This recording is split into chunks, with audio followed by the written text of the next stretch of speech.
Until I was about 25, I lived in a beach town. My specific neighborhood was about a 20-minute walk from the beach. I'd say about 80% of my personality was beach-related. I've been surfing longer than I've been able to speak, and it would be an anomaly for me to shake out a pair of shoes and not have some amount of sand fall out. My two best friends, let's call them Armand and Chuck, were extroverted, outgoing, and charismatic. We were all 18 and very much obsessed with girls. It was a Saturday night in late May, just a few weeks before school let out. Senioritis had long since set in, and at this point, my friends and I regularly pushed the limits of how much we could get away with without getting in trouble. We already had our coveted college acceptances, so we didn't really care much about high school anymore. Armand and I had plans to meet up with two girls from our high school that we'd been getting along with really well at school. The plan was to pick the two of them up in the evening and enjoy a cool, breezy night on the beach. We had blankets and a few bottles of wine, the perfect combinations for stargazing on the beach. I don't condone drinking and driving to any capacity, but I was just a stupid kid. I arrived at Sophia's house just after 9. Her and Fran sort of walk danced to the car. It was clear that they had a little something to drink beforehand. Armand and I exchanged some excited grins. It was going to be a fun night. I took a scenic route to a scenic beach. It was about a 30-minute drive. The whole time, the four of us were having a great time in the car, cracking jokes and talking about some mutual friends. At one point, Fran and I were having a very deep philosophical conversation about the nature of time and death and such. We were all very much enjoying each other's company. The specific beach I had chosen had a dirt path that you could drive a car up. From there was a more narrow sand path that we would walk. The path was actually pretty steep, but I had picked it because we were less likely to encounter any other people at such a secluded spot. Furthermore, this beach was further away from the main boardwalk, so the sky would be clearer for stargazing. I thought of everything. I parked my car as far up the dirt road as possible, and the four of us hopped out. Armand and I carried the blankets and wine. I'll fast forward through the boring stuff. After a few hours and an empty bottle, Armand and I found ourselves separating. He and Fran walked up the beach, and Sophia and I walked in the opposite direction. After being separated by a decent amount of distance and darkness, I threw my blanket down and we drunkenly fell asleep on top of it. Before anything happened, Sophia tensed up. At first, I thought it was something that I had done, but then she whispered something. "Do you hear that?" I focused my attention and strained my ears, trying to hear something other than the gentle crashing of ocean waves. I assumed she was just drunk, but then, to my surprise, I did hear something. It sounded almost like a whirring, like the sound a small engine would make. The sound seemed to be moving around. I couldn't pin down where it was even coming from. Then it seemed to fade away into nothingness. "It's nothing," I assured her, eager to resume what we had been doing. And that's what we did. Soon after, I fished my shirt from the sand and shook it out before throwing it over my head. Just then, Sophia, who was still lying on the blanket, shrieked. I whipped around to look at her and saw she was pointing up at something. I looked up, but couldn't see anything besides the blackness of the sky. I sat down next to her to get a better angle, and I was horrified.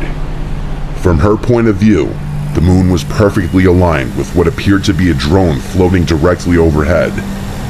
It hovered a little while longer before zipping up into the dark sky and disappearing out of sight.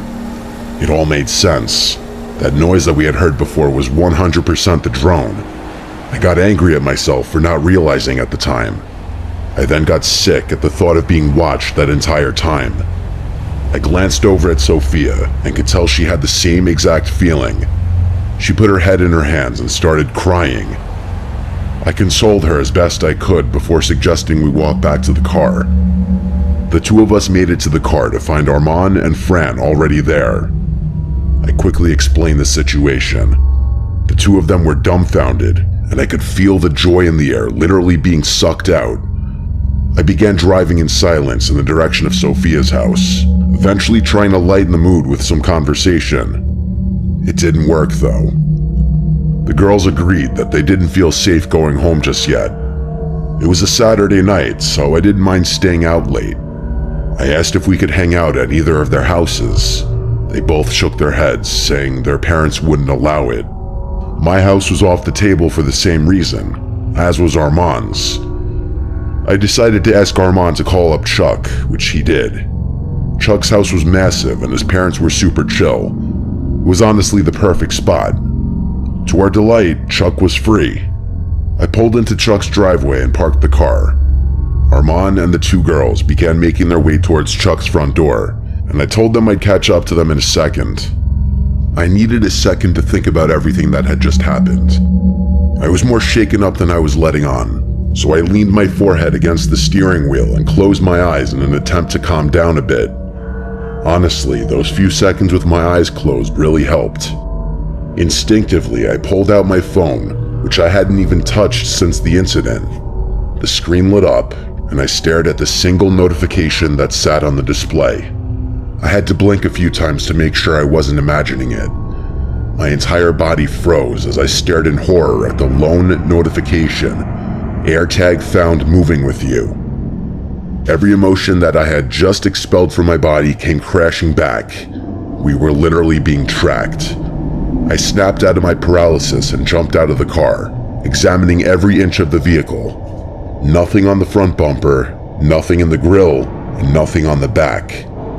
I started getting desperate, checking the seats and flipping floor mats. Still nothing. By now, sweat was pouring down my neck, and I could feel the hairs on my arms and legs clamping up.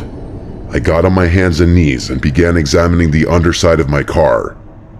I got to the tire on the driver's side and began feeling around the tire well. And there it was. It was literally taped to the underside of the well.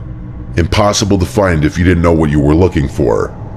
I held the tag in my hand for a few seconds before throwing it to the ground and smashing it to pieces. Whoever had watched us on the beach with that drone knew where we were. I didn't feel safe in Chuck's driveway all alone. I picked up one of the broken AirTag pieces and ran over to Chuck's front door. I told everyone what I had discovered, showing them the AirTag pieces to prove it. They were even more horrified than I was, especially the girls. They checked their phones and saw the same notification.